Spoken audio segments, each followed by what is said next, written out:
Major Siwach, बार बार Israel की भूमिका को लेकर भी सवाल उठ रहा है क्योंकि 5 दिन से अटैक हो रहे हैं। इजराइल चुप बैठा है। इजराइल ने अपने फोर्सेस को लेबनान के अंदर बॉर्डर पे लगा दिया है, इसके साथ साथ गाजा में भी अंदर भी लगा दिया है। पूरा अपने फोर्सेस, अपने सीमा को पूरी तरह सिक्योर कर लिया है। क्या इजराइल आने वाले दिनों में अटैक करेगा? क्योंकि नेतन्याहू की भी एक विजिट थी जो अगले हफ्ते इस सैटरडे ही होनी थी यूएस में, लेकिन वो भी पोस्टपोन हो गई है। तो इस वक्त क्या चल रहा है नेतन्याहू के दिमाग में, इजराइल के दिमाग में? बिल्कुल। देखो गोयनका, इससे पहले मैं एक सऊदी का बताऊं कि सऊदी अरेबिया का इंटरेस्ट है, उसका ऑयल जाना चाहिए। जो ईस्ट वेस्ट पाइपलाइन है वो रेड सी में खुलती है, और अगर होती रेबल वहां पर सक्रिय हो गए तो फिर वहां से ऑयल नहीं जा पाएगा और पूरी वर्ल्ड की इकोनॉमी में फर्क पड़ेगा। 12% वहां से भी जाता है, जो कि एक रेड सी से स्वेज कैनाल से होते हुए। अगर नहीं तो आप चक्कर काटना पड़ेगा। जो कैप ऑफ गुड होप है, 15-20 दिन ज्यादा लगेंगे और करीब 30% ज्यादा उसके रेट्स बढ़ जाते।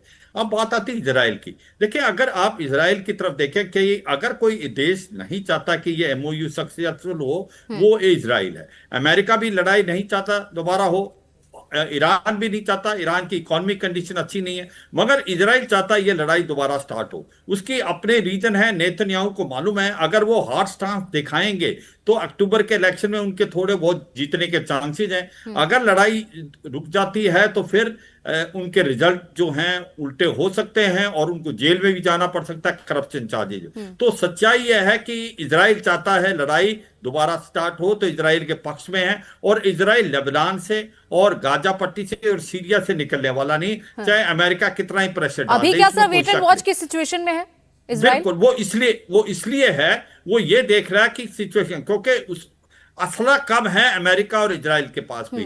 क्योंकि जो राउंड 1 हुआ था, आप देखें, जो पेट्रोल मिसाइल था, आयरन डोम, उसके अंदर जो इंटरसेप्टर थे वो बहुत कॉस्टली हैं और बहुत ज्यादा। इसीलिए सब कह रहे हैं अगर राउंड 2 होता है फिर भी ईरान का पलड़ा भारी हो सकता है, क्योंकि उसके रॉकेट मिसाइल ड्रोन अभी भी हैं 40 से 50%। मगर यहां पर जो पेट्रोल मिसाइल आप देखें, थार देखें, और जो बाकी दूसरी मिसाइलें हैं टोमाहाक, उसमें काफी कमी आई थी। तो इजराइल के पास अम्यूनिशन की कमी है। उसको 67% अम्यूनिशन अमेरिका से मिलता है। तो वो वेट एंड वॉच की पॉलिसी कर रहे हैं। इससे कतई ये नहीं है कि कल को लड़ाई स्टार्ट होगी तो वो हिस्सा नहीं लेगा, बहुत जोरों से लेगा, मगर वो ये नहीं चाहता कि बातचीत बने, वो चाहता है लड़ाई बढ़े। और नेतन्याहू का पर्सनल इंटरेस्ट है, क्योंकि वो चाहते हैं कि हार्डकोर जो हैं इजराइल में उनका पक्ष भारी ना हो, बल्कि नेतन्याहू का भारी हो। मुझे लगता है एक सिचुएशन की फ्लूइडिटी है, मगर अभी भी ऐसा लगता है जिस प्रकार से बैक चैनल डिप्लोमेसी चली है, ऑल आउट वार होने के चांसेस कम है।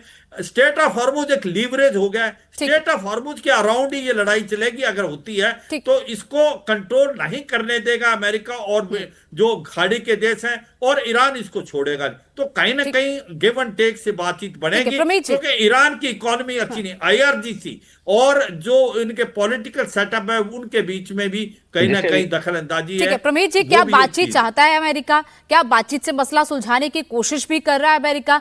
और अमेरिका पर यह भी कहा जा रहा है कि अब उनके हथियार भी कम हो रहे हैं, जैसे जैसे जैसे मेजर सिवाज भी बता रहे हैं, स्टॉकपाइल कम होता जा रहा है हथियारों का।